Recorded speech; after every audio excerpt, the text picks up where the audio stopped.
talk to me, we're live. Talk to me, bright days, summer nights, good vibes. Talk to me, we're live. Talk to me, love's high. Talk to me, baby, bright days, summer nights, good vibes. Talk to me, talk to me, talk to me, talk to me, talk to me, talk to me, talk to me, talk to me. One, good morning. Good morning, everybody. I'm Dr. Ayala. I'm a board certified physician. I own 2 practices. I'm partner at a full-time family medicine practice, and I also own a telemedicine, hormone, peptide, and weight loss clinic called AFP Aesthetics and Wellness. And I am Q, tech founder of Velani, Velani. I also own a consulting company, co-podcast host with Dr. Ayala on Synapse. And I do a bunch of other fun stuff just for fun. Like hiking. Who does hiking for fun? I don't know. I think a lot of people here do hiking for fun. Also, you have to excuse us. We usually film at night. Something came up this week, and it is the ass crack of dawn on a Sunday morning. So, Cock-a-doodle-doo. we're here. It anyways. is 7 a.m. Mm-hmm. But I should say my morning started at 6 because I had to do the cold plunge before I had to do this. Oh, that sounds awful. It was. There's nothing, today was day 54 of 90. Oh, okay, almost there. Mm-hmm. How's it going? It's going really good. Okay. It's really, really good. I probably won't stop after day 90, outside of if I have to travel. Okay. It's just been mentally, it's been so good. The biggest thing has been being able to do it for so long and not giving up, because it's not easy to get in 40-degree water every day. So just the mentality, the resilience. And by the way, it's not like this, oh, go get after it, military mindset, don't be a bitch type. It's not that at all. It's very much, there's like this love that kind of comes out of doing something very difficult. Mm-hmm. And just like this self-love for just knowing you're doing something very hard every morning. And yesterday was so peaceful. Like I had the garage door open, the birds were chirping, and I really couldn't explain it, but it was just peaceful. So it's good for so many reasons, not just trying to like be a badass or anything like that. Yeah. Okay, well, today I think we're going to talk about vaccines. Yes. Okay, before you go though, Okay. can I set the stage? Yeah, please. Okay, vaccines are very controversial. Mm-hmm. Okay, and you are a licensed doctor. Mm-hmm.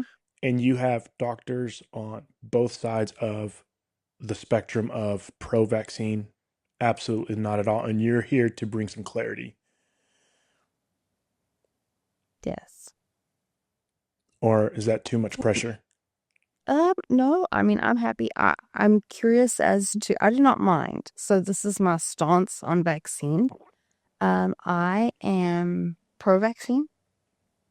Okay, very much so. But in my clinic, we live in West Texas. Okay, there are a lot of people who do not want vaccines. And so my job as a physician is to educate. And so oftentimes I have people refuse vaccines, and that's fine. Okay, I cannot force you to take a vaccine. And when I start to get, if I did, which I don't, but like, let's just say I started to get forceful or whatever that, I've already lost trust with that patient, right? They've already lost trust in me as their physician. And I tell them, if they say no, I say, that's okay. You can say no. My job is to educate. I said, so I'm going to give you all the information on the vaccine if you'll just listen to me. And I'm say that you can still say no, that's fine. But at least I know then when you say no, it's an informed decision on your behalf. And I've done my part. Because that's all I can do. So you educate them on the vaccines before they say no. So at least there's trust. So They're making an educated decision based off the information they have, not just, well, I read this on Facebook somewhere, so no. And I mean, I don't go too deep into it, but yes, there's not enough time to have like a whole, like, where did you find information from or whatever. But yeah, but Is there any do that. vaccines that you are against that you think are unnecessary? Sorry, what was that? You cut out for a second. Is there any vaccines that you think are unnecessary that kids don't need early on? Not really. Are there any vaccines that I do not think are necessary? No. Um, Here's the thing, right? We don't just make vaccines. Like if we just made vaccines for like every single virus that there was, right? Sure, they're unnecessary, but there has been a reason we've made every single vaccine. Because there's a lot of things like we still don't have. How common is strep throat? We don't have a vaccine for that. We haven't seen the need to. The benefit hasn't outweighed. Most people survive strep with minimal complications, and there are complications to strep throat. You can get quite a lot of complications, but they haven't been enough to warrant developing and investing in a vaccine. Same with a lot of other viral illnesses. There's hundreds of viral illnesses that we don't have a vaccine to. What's driven vaccines is a lot of times the death and the complications that come with that virus and the burden that it puts on a society. I think, we're at this pivotal point in time where we are a very lucky generation. Other than maybe COVID. COVID was the first like new virus to kind of come out in a long time. But we're lucky that we're naive to all the complications and stuff from viral illnesses like measles, mumps, rubella. And I think that, I don't know, because we're naive, we take it for granted that we don't get sick, we don't see these complications, and we don't know those complications. I mean, as a physician, yes, because you learn about them.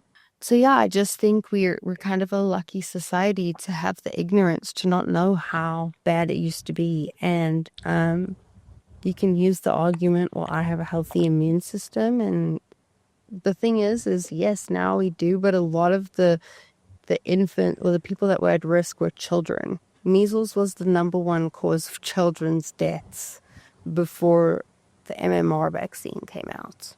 Yeah.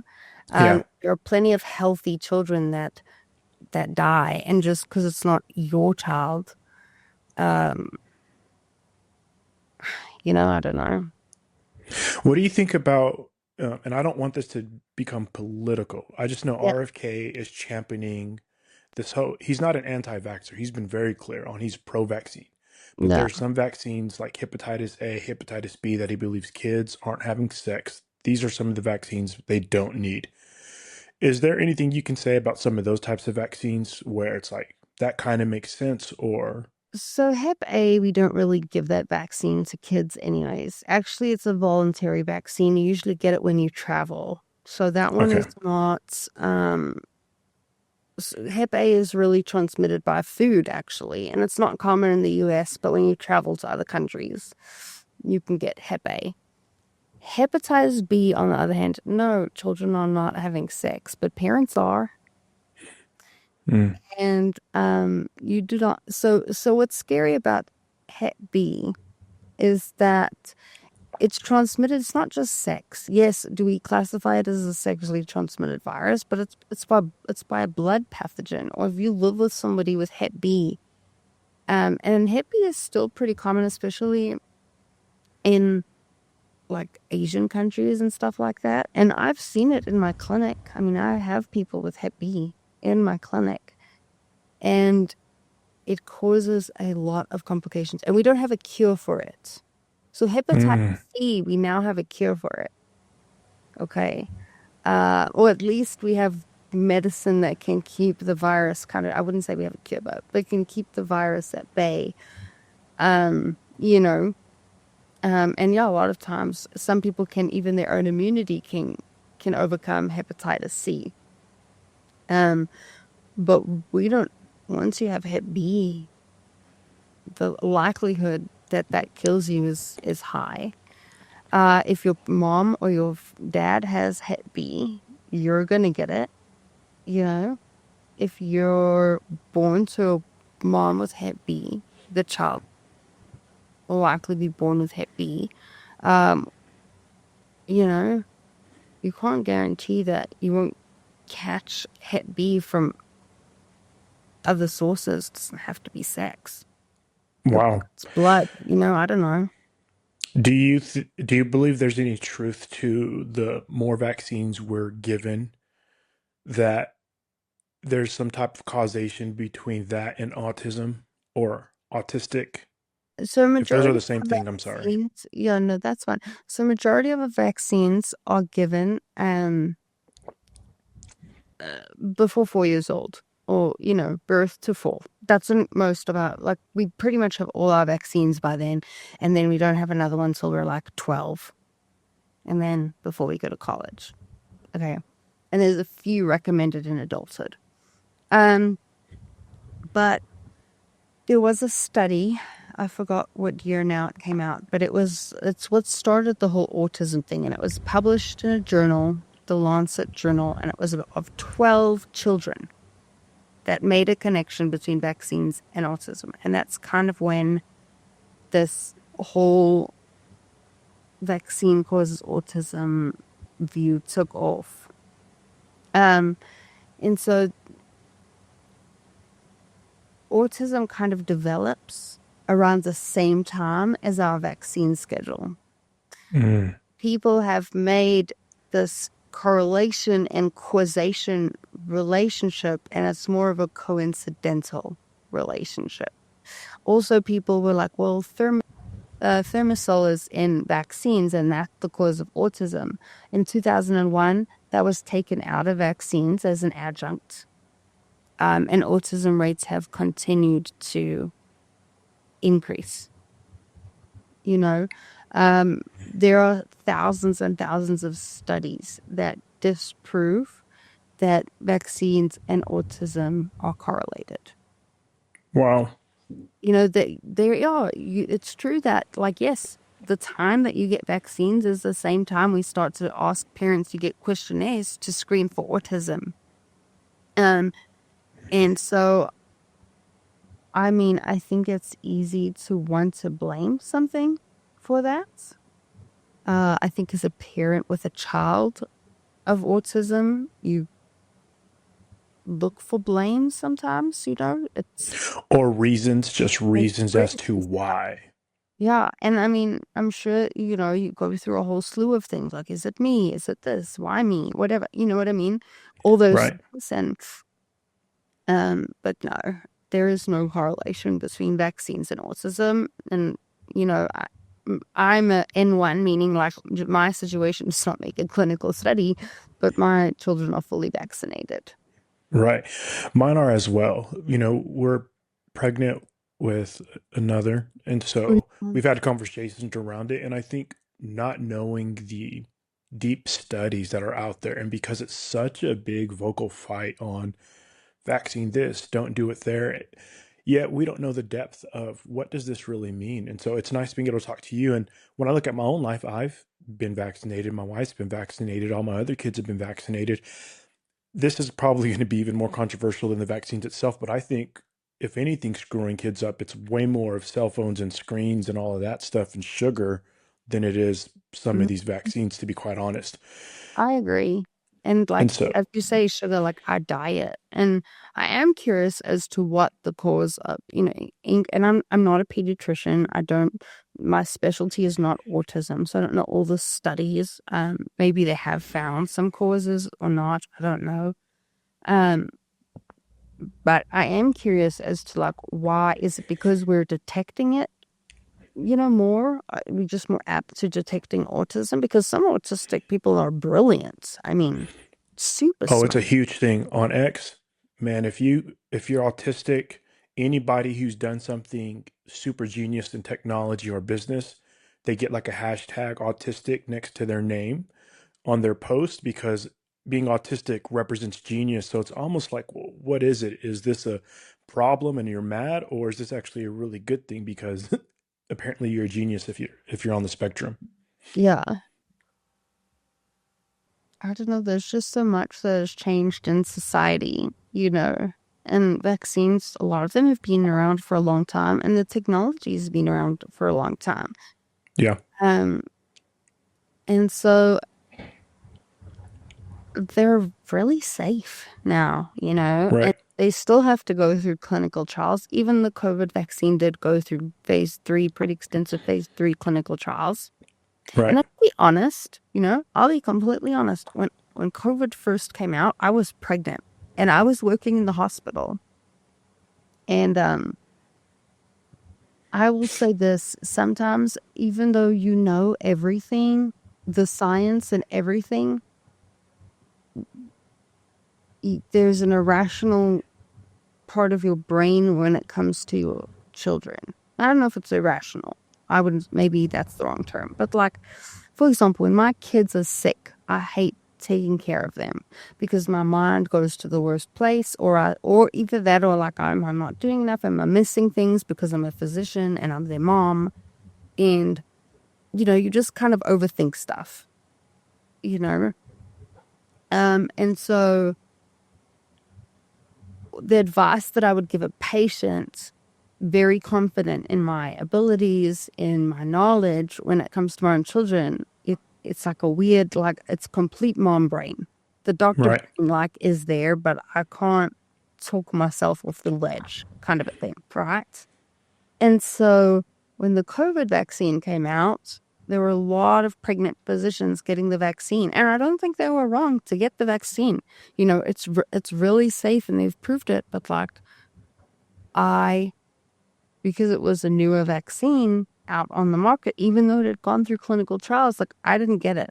I got it. I got it 1 week after I gave birth, or a few days after I gave birth. Um,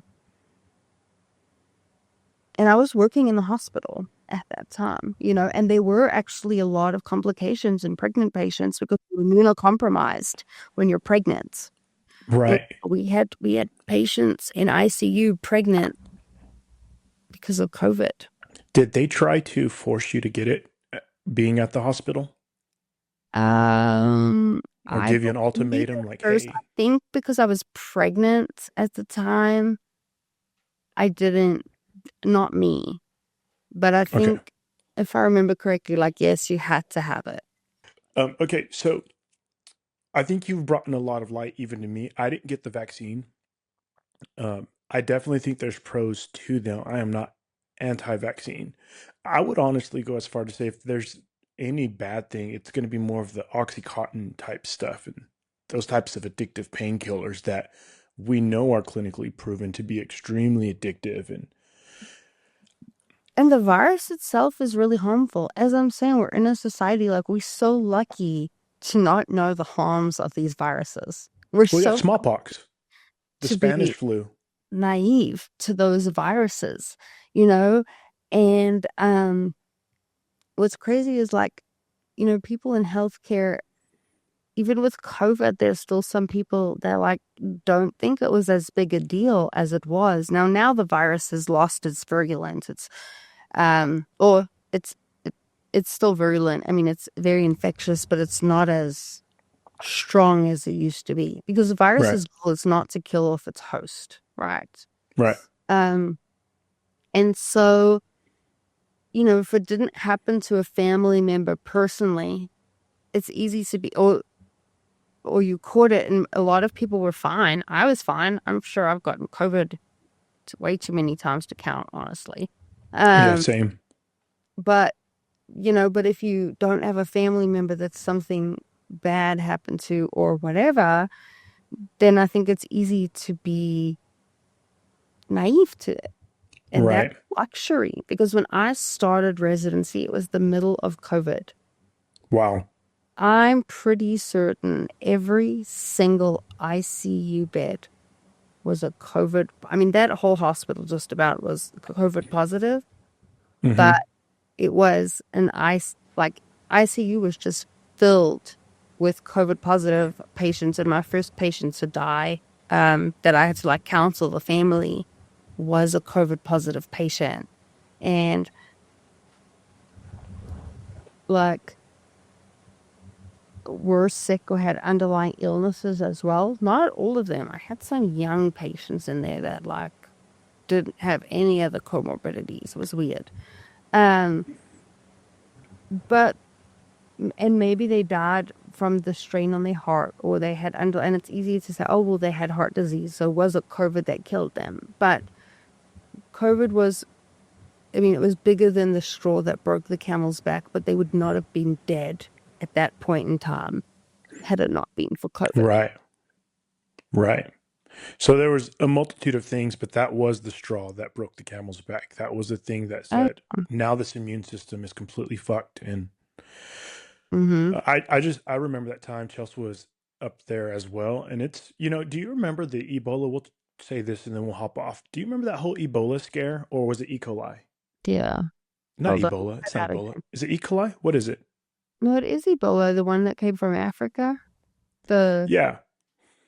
You mm-hmm. bring that over with you? I'm joking. Oh. But that's terrifying, you Okay, know? but the point being is that was a huge scare. It was on the news everywhere. That had to be 2012, 13, maybe 14. Mm-hmm. And out of nowhere, that thing was just like gone. Yeah, because It, of it did not last as quarantine. long as COVID. No, but I mean, they quarantined that patient so fast. You know what I mean? Like,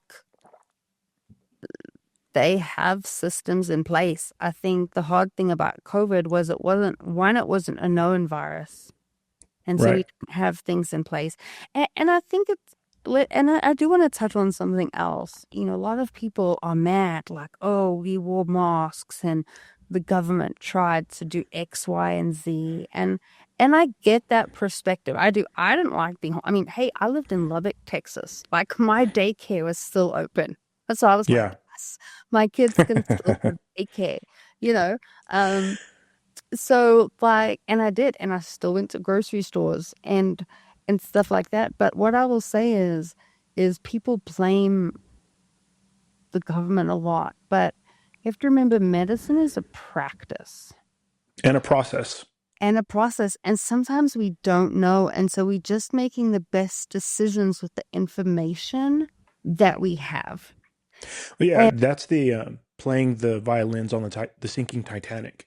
It you're all sinking, but this makes people feel a little bit better before you sink. And but I mean, not that it's a solution, but yeah, but there is a part of me, like, people blamed Fauci, like, quarantining and you did all this terrible stuff, but I think he just, like, he didn't know what didn't know what to do. the lead. He is the person that is in charge of the health of the United States, right? And Right. everybody was looking to him and be like, okay, so what do we do? And it's like this new virus. We have no idea. People are dying.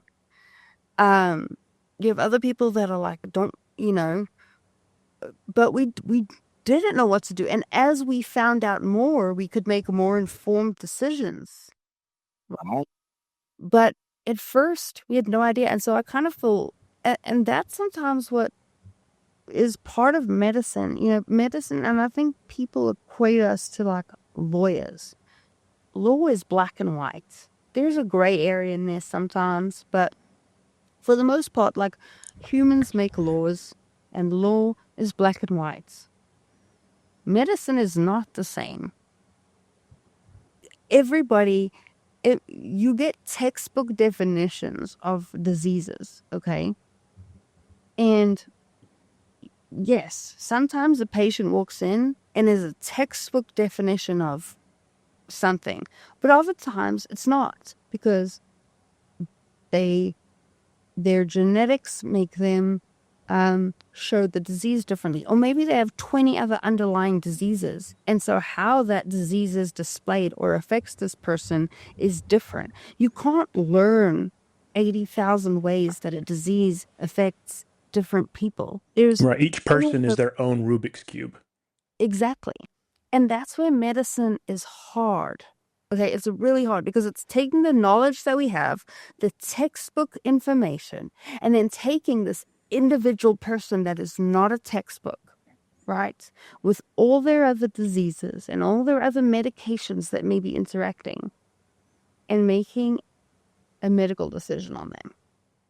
Yeah, that's difficult. Medicine is not black and white. There are very few professions that are like a medicine that you have a different canvas for every patient that walks in the room. That makes a lot of sense.